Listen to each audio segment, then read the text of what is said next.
Macron, though, just beginning his holiday off that French island, and it's coming really at a bit of a rocky time for him, isn't it, given his slump in approval ratings, that vote of no confidence that we just saw in Parliament. That break for him coming really not a moment too soon. Not a moment too soon. He's a workaholic, we know it. He likes to boast about never having to sleep or getting very little sleep. But look, my bet is that he is looking forward to this holiday, even if that parts of it will be a working holiday. Look, he's meeting with his ministers today, a final cabinet meeting, to sort of take stock of what's happened. They want to obviously sort of perhaps improve or tweak their communication strategy, because it has been a little bit of a disaster, at least from a communication standpoint, over the past few weeks.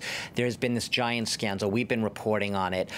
You could say, in my view, the French have gone a little overblown on the whole thing, involving Emmanuel Macron's one of his security chiefs in his presidential security unit, Alexander Benalla.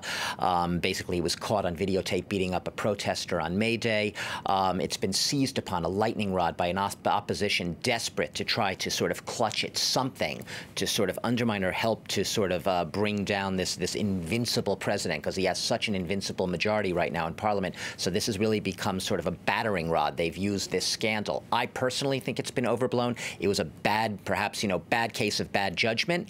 The man was originally suspended. Then when it became revealed by a French newspaper, he was ultimately fired. You could have said, yes, they could have done a better job, but they're pursuing it. Emmanuel Macron wants that to go away, obviously. Perhaps this summer break will give a little bit of time for that to blow away.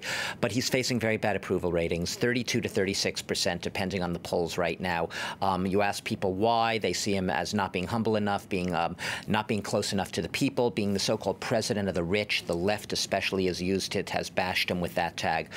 He's going to have to sort of rebound and tweak his strategy a little bit. Perhaps this is exactly the break that he needs in order to sort of collect his thoughts with his entourage, with his team, and come bouncing back, rebounding back. It's not unusual for a president after their honeymoon period at this stage in their presidency to have sort of a rocky time of it and to have lower approval ratings.